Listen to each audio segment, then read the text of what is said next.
कामयाबी की चौखट पर दुनिया रिश्तेदारी तलाशने लगती है, लेकिन जब किस्मत एक करवट बदलती है तो वही दुनिया आंखें फेर लेती है। चढ़ते सूरज को सलाम करने वाले समाज का ये बेरहम चेहरा इन दिनों पिरानकलिया के एक छोटे से घर में साफ दिखाई देता है। कभी जिस घर के बाहर बधाई देने वालों की कतार लगी थी, आज वहां सन्नाटा है। जिन हाथों ने फूल मालाएं पहनाई थीं, उन्हीं गलियों से अब ताने सुनाई देते हैं। कल तक जो लोग हमारी बेटी आईएएस बन गई कहकर सीना चौड़ा कर रहे थे, आज वही लोग पूछते हैं कहाँ है डीएम साहिबा। कोई हंसकर कहता है हमारी मालाओं के पैसे तो लौटा दो। और यह सब सुनते सुनते एक बूढ़ा बाप हार्ट अटैक का मरीज बन गया, जबकि एक माँ की आंखों के आंसू अब जैसे सूख चुके हैं। फैरोज फातिमा के पिता इकबाल अहमद बताते हैं कि उन्होंने पूरी जिंदगी ट्रक चलाकर अपने बच्चों का पालन पोषण किया। परिवार पहले ही कई बड़े सदमे झेल चुका है। उनका इकलौता बेटा सड़क हादसे में दुनिया छोड़ गया, एक बेटी का भी निधन हो चुका है। अब केवल फैरोज ही उनकी उम्मीदों का सहारा है। वह बताते हैं कि जब आईएएस बनने की खबर मिली तो लगा कि बरसों की मेहनत रंग ले आई है, लेकिन जब नामों की गड़बड़ी सामने आई तो ऐसा लगा जैसे पूरी दुनिया ने उन्हें कटघरे में खड़ा कर दिया हो। आंखों में आंसू लिए वह कहते हैं कि जिन लोगों ने मदद के बड़े बड़े वादे किए थे वे सब गायब हो गए। रिश्तेदारों ने भी साथ छोड़ दिया। केवल उनकी बहन नसीमा ही मुश्किल वक्त में उनके साथ खड़ी रही, जिसने घर में खाने तक का इंतजाम किया। उधर फैरोज फातिमा की मां गुलबहार की आवाज हर वाक्य के साथ भर्रा जाती है। वह कहती है कि इस घटना के बाद समाज ने जैसे उनसे रिश्ता ही खत्म कर लिया।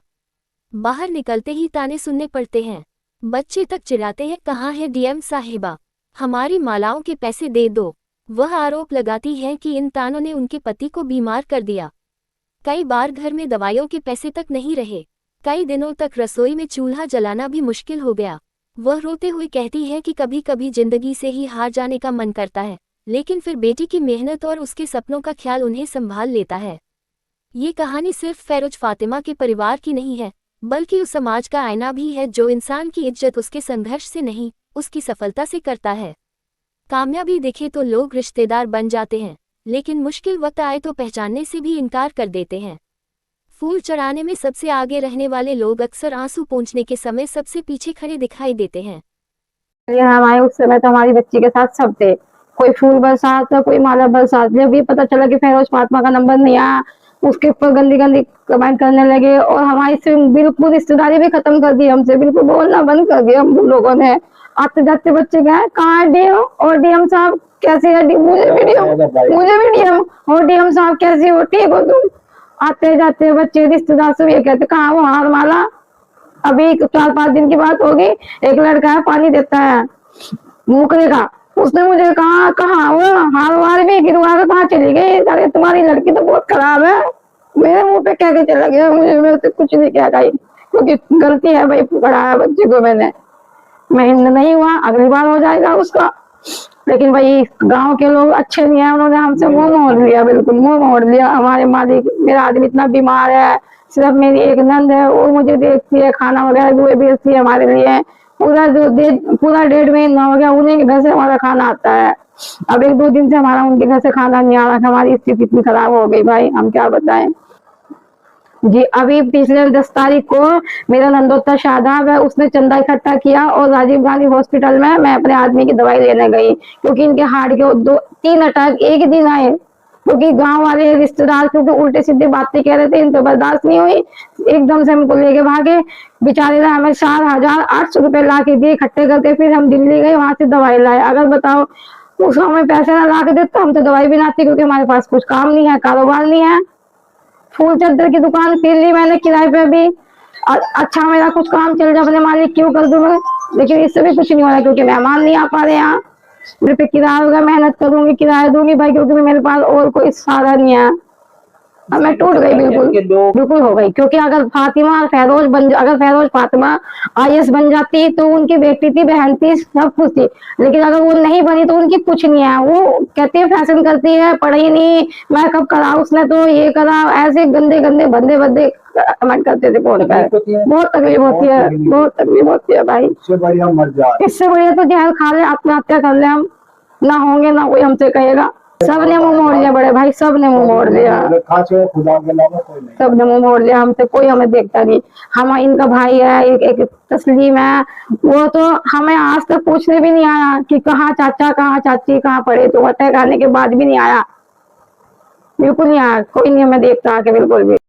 मेरा नाम मोहम्मद इकबाल है, कलियर शरीफ का रहने वाला हूँ और मेरे 2 बच्चे एक्सपायर हो चुके। पहले लड़का एक्सपायर हो गया एक्सीडेंट में, फिर मेरी लड़की एक्सपायर हो गई, ये ससुराल वालों ने मार दिया इसको। अब मेरी एक बेटी है फैरोज फातिमा है इसका नाम, ये पढ़ रही है दिल्ली में, ऑनलाइन फोन से पढ़ रही है अब तो। मगर गांव वालों ने मेरा साथ नहीं दिया, कलियर वालों ने, सबने मेरी मजाक उड़ाई है। इसकी परीक्षा में आया, यूपीएससी परीक्षा में आया था, इसका नाम डबल ए केरला की भी थी बेचारी और मेरी फातिमा भी थी, फैरोज फातिमा, दोनों डबल नाम आ गया। अब मेरी नहीं हो पाई तो लोगों बागों ने मेरा इतना मजाक उड़ाया, बहुत ज्यादा।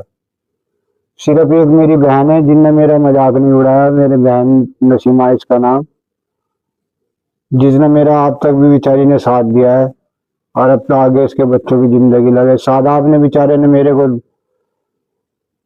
दवाई के पैसे 4,800 रुपए दवाई के लिए, मेरे पे दवाई के भी पैसे नहीं थे। मेरा अटैक आ गया था, 3 अटैक आ गए थे मेरे को, मैं इस टाइम बहुत परेशान हूँ। कलियर वालों ने बहुत मजाक उड़ाई, न कोई चेयरमैन आया देखने, जब तो चेयरमैन भी आ रहे थे, सभासद भी आ रहे थे, सब कुछ आ रहा था, मगर अब कोई न देखने आ रहा, कोई क्या एक बार कहाँ मर रहा है, कहाँ जी रहा है। उन्होंने ऐसा मुंह मोड़ लिया जाने हमने कुछ चोरी कर रखी हो, डाका डाल रखा हो, हमारी बच्ची ने। कोई बात नहीं है, केरला वाली भी हो गई बेचारी, अल्लाह इसको कराए। दोनों बच्चे का नाम डबल आ गया था और मेरे को कोई गिला शिकवा नहीं। कलियर वालों को मेरे को बहुत खफा हूँ मैं इनसे। कोई अपना नहीं है कलियर के अंदर, कोई भाई है भतीजा, कोई अपना नहीं। सिर्फ मेरी एक बहन है कलियर वाली, जो नसीमा नाम है, जो मेरा साथ दे रही है अब तक।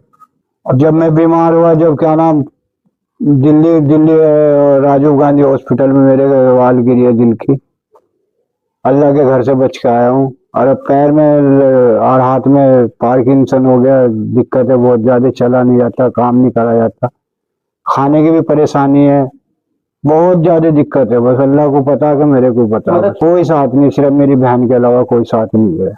जब से कोई आया देखने भी नहीं आया, कहाँ इकबाल मर रहा है, जी रहा है, क्या है, कलियर का बच्चा है, हमारा बच्चा है, कोई मतलब नहीं है। बहुत दुख होता है मेरे को, बहुत ज्यादा। अब रोना आता है, अब रो के भी किसे दिखाए, सिवा खुदा के अलावा। खुदा ही करेगा जो भी करेगा मेरा मौला, मगर किसी ने साथ नहीं दिया मेरा।